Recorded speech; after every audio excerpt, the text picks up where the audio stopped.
Welcome to the Lowcountry Revolutionaries, the podcast that dives deep into the heart of Charleston, South Carolina's vibrant entrepreneurial scene.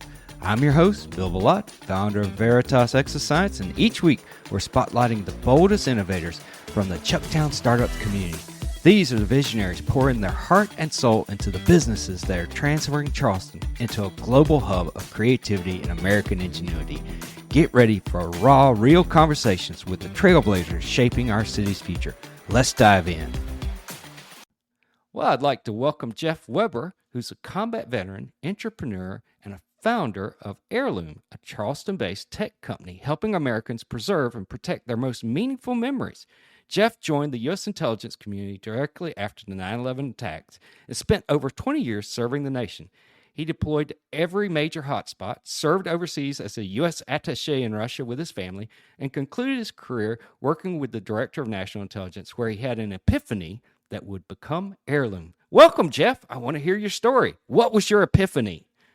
Oh, Bill, it's a pleasure to be here, and I'm tired hearing you read that. I know. Those years in government service, they're rough. Yeah, they are. I've done it too. My wife's got me beat, but I was in government service about around 12-ish years, so I get you. Yeah, well, that's why we love living here in the Lowcountry. Charleston is it's a dream. I refer to it as one word, which is Goldilocks. Really? So you really think it's like just right, you know? The porridge is not too hot, it's not too cold, huh? And not too large, not too small. You can get to an international airport within minutes. You can be anywhere in the world. Charleston is lovely. Well, and it's an exciting place right now. You know, we're kind of both part of the Chucktown startups. There's a lot of startup companies here. There's a lot of energy right now, and so that's sort of the whole origination story of why I'm doing this podcast. And so I'm talking to folks like yourself and like, what's your story? Why are you here? What exciting things you're doing? I looked a little bit on your website and you're taking, I'm going to simplify this so you tell me where I'm wrong. You're taking like old, like VHS, audio tape, cassette tapes, DVDs and stuff like that and turn them into digital files that people can access. What is it? Tell me. That is correct. That's what Heirloom is. There's other places that will take your VHS tape and turn it into a DVD, and people don't want that. They want some permanence to their life history. Right. And so whatever that old media that we were compiling for decades, we're going to put it into an enduring and portable format on Heirloom. It streams. It'll never go bad. We have redundant data centers, one on the East Coast, one on the West Coast. So even if our building blows up, your memories are still safe. So wow. You described it, Bill. That's precisely it. Really, every day somewhere in the country, someone walks into one of the 5,000 UPS stores and drops off their hoard. It's boxed up and it's shipped to the Lowcountry, where our employees here digitize it and make it safe forever. That's amazing. So I got to ask, because everybody touches this in a little bit in some way in their companies right now, which is AI. Do you guys use any AI as part of your process, or is it all kind of, automated, a little bit analog, a little bit of digital? How does it work? So we use some AI in order to do a capture of the analog media. So we want to do that very, very quickly and with the best possible quality. And so we've got some AI tools. However, what we like to tell people is you really can't do AI until your data is machine readable. So I can't look at my closet and say, hey, where's that time that mom says, happy birthday, Geoff? I got to put tapes in a VCR. I got to fast forward, rewind them. Right. And so that's what Heirloom does. It enables AI. We're still building the really cool tools on our platform to do all that fun stuff, which will take some time. We're a small team. We're not the size of Google or Apple, so it's going to take a little while. The most important thing, Bill, is we stop the bleeding. Yes. And what I'm referring to is your old media, which is going bad. So once it's preserved on Heirloom, you're safe. You can rest easy knowing that you're not going to lose those memories to the next, I don't know, Hurricane Helene or for the fires in Los Angeles. Let's preserve your history now. Yeah, that's smart. And you know, we were talking a little bit before we started podcast. We both spent time in the Washington D.C. area, and we were talking about the Smithsonian. One of the major jobs the Smithsonian does is a preservationist. And so it sounds like you guys are doing a little bit about preservation. So do you have like special tools and special machines that takes, you know, like I have VHS tapes here. They're probably kind of sketchy now as they're recording. Do you have special things that kind of work with that low quality stuff and turn it into something that's usable now? We do. We had been buying up legacy equipment for the last several years because they don't make VCRs anymore. Right. So we've got quite a facility here in the Lowcountry that will handle it all. But I got to admit, it goes beyond just science. There's also an art to how that old media is captured, and so we don't just throw it in the machine and walk away. Many of the tapes that come to us, and not just tapes, but even DVDs. People send us their DVDs that have scratches on the scratches, them. yes. Yeah, and so we recondition the surface so we can capture the content off the disc. We've got about a 92% recovery rate for discs that were unreadable in your computer or your DVD player. We can recover it. But, you know, that still means sometimes we have to call a customer and say, I'm sorry, your wedding video from 1995 on the DVD, we can't do anything with it. Do you have any other copies? Right. So it's a bit of a science, and I think we've scaled it fairly well. But then it's also that kind of art of what I refer to as like our craftsman technicians that do a really good job to recover the old media. Yeah. And do you guys do any like I'll say audio video engineering on it to kind of like improve the quality of the signal from the media? That's a really good question, Bill. Half of our customers ask that, hey, can you make it better? Right. And so our question is always, well, what is better? Do you Good want question. it more red, more yellow? How do you want it cropped? And so what we believe, Heirloom's really commitment to our customers, do the highest quality capture, keeping the integrity of what was captured all those years ago in the 50s, 60s, 70s, 80s, 90s, whatever that might have been, and then giving you the software capability to edit it and enhance it the way you see fit, because we don't want to editorialize on your precious content. Right. And sometimes the kind of bobbles and the mistakes, you know, the dog barking in the background is like the most meaningful thing, right? And you just don't know. You can't interpret that, right? Exactly. We had one customer where, you know, we see a lot of recorded television, whether it was designed for that or by a mistake. And so as the tapes are running through, and you know, there was, I think in our early days, we said, oh, this is junk. We'll just delete that out and just give them, I don't know, their daughter doing baby steps, her first steps. And then it was the customer calling and say, no, why did you delete that? That was my brother appearing on Jeopardy. Oh my gosh. Yes. That was the most important thing. Yeah. And so that was in our early days, a real learning lesson for us. It's like, no, we preserve every memory. We believe, and I believe this as a veteran, no memory left behind. We will preserve it all, and we'll leave it up to you what you want to do with it. You might want to delete it, you might want to share it, you might want to change the name or enhance it, but we're not the ones to do that for you.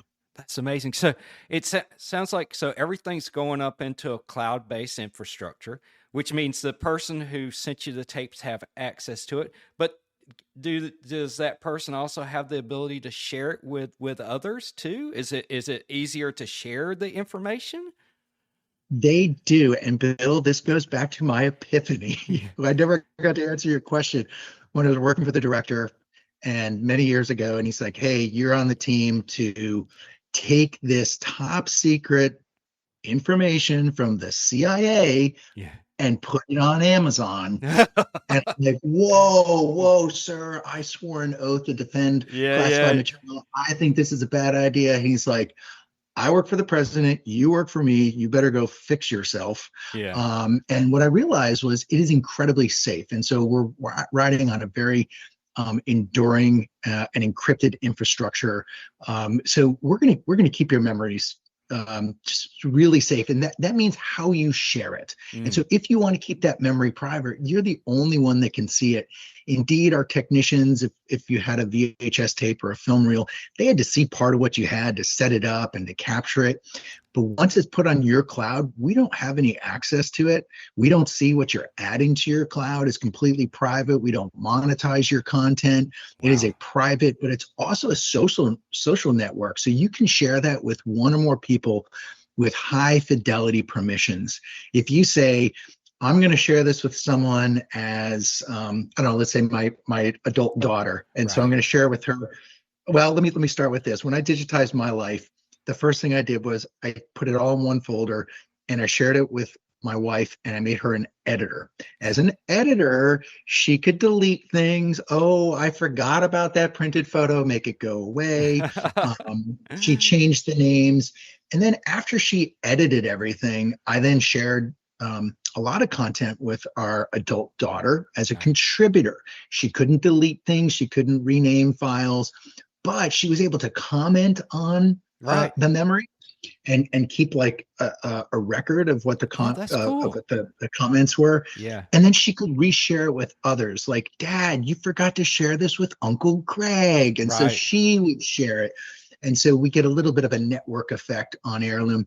But then if you've got that friend where you're like, I want you to see it, but I don't want you to reshare it. Yeah. You just share it with them as a viewer and they can see it and be like, hey, thanks for sharing that with me. So it sounds like really simple, like permission level type stuff. I love that. That's great because some people you want to give a little bit more access than others.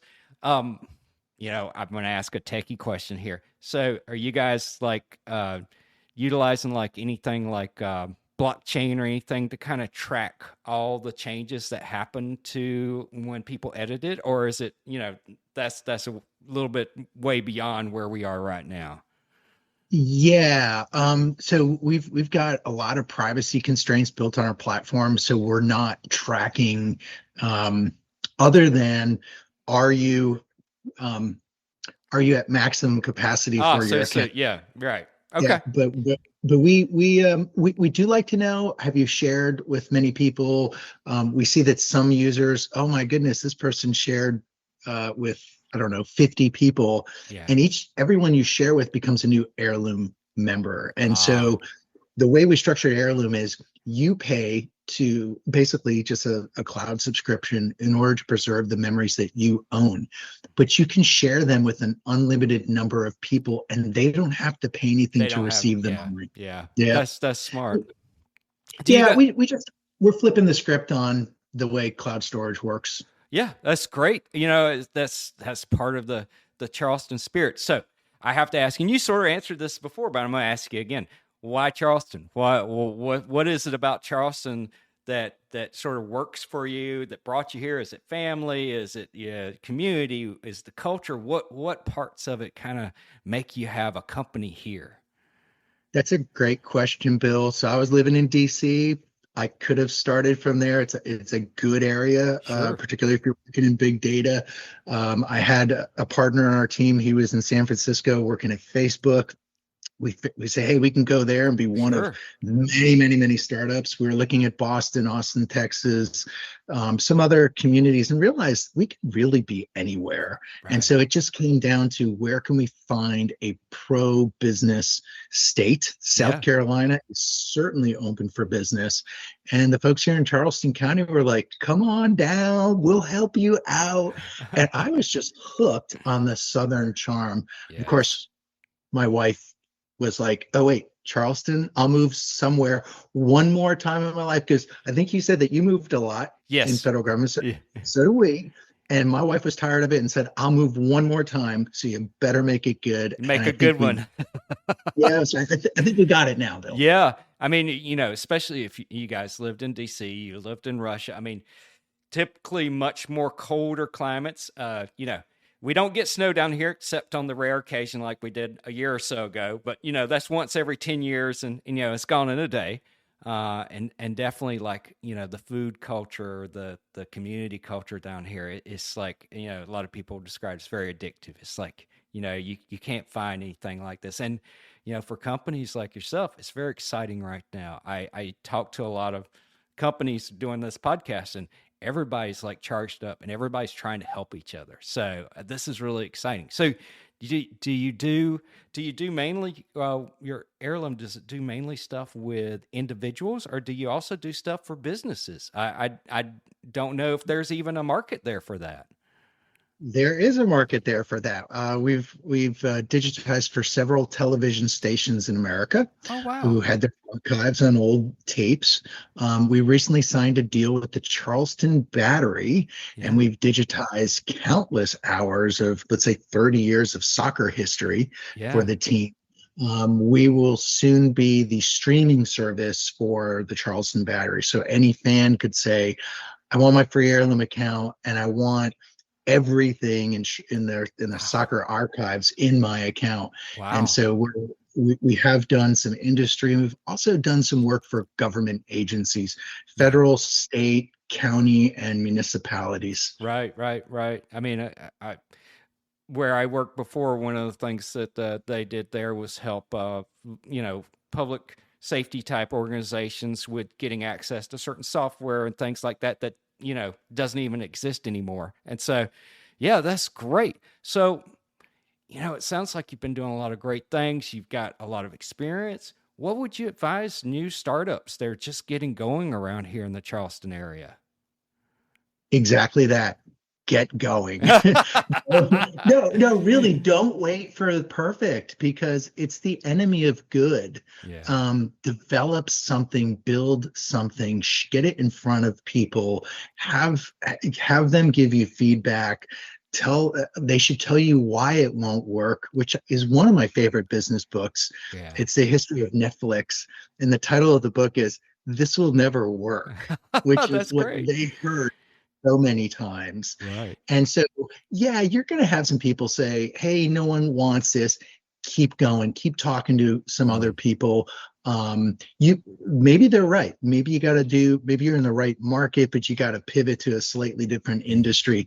But basically, just as you said, do something, Do something. and don't wait for perfect. Yeah, that's great advice. And I'm really excited to be a part of this community because I think people are so, just like yourself, so encouraging. Just go do something, try something out. We'll help you out. We'll talk with you. We'll talk through the idea with you, and everybody's just so welcome. So this has been great. I really enjoyed our conversation. I hope you come back on again. And I have some VHS tapes I need to go through now and see how I can get them to you. Well, we will help you out, Bill. I want to thank you for having this podcast. I think it's high time that we have a podcast about Chucktown startups. This is wonderful. I also want to give a plug to the community innovation space here in South Carolina, Charleston, from the Charleston Digital Quarter, Ernest Andrade over there, and then the Brady Johnson and the team over at the Harbor Entrepreneur Center. Everyone's doing good work. We love it, and we're just so appreciative of you and everyone else that operates in this space. Thank you so much. And I've got a follow-on task for you if you want to take it on. It's like, I keep hearing this buzzword called that Charleston area is calling it kind of Silicon Harbor. And I'm like, it's okay. I like it, but I think we can do better. I think there's something more Charleston-y we can call it. So if you come up with something, come back on and let's talk about it. That sounds good. Thank you for the task. No problem. You have a great day. All right. Thanks, Bill. Cheers. Cheers. That's a wrap for this episode of the Lowcountry Revolutionaries. Thanks for joining us as we celebrate the fearless entrepreneurs making wave in Charleston's Chucktown startups community. I'm Bill Ballott, and it's been an honor to share these inspiring stories with you. If you enjoyed this episode, subscribe, leave a review, and share it with someone who needs a spark of Lowcountry innovation. Until next time, keep pushing the boundaries of what's possible.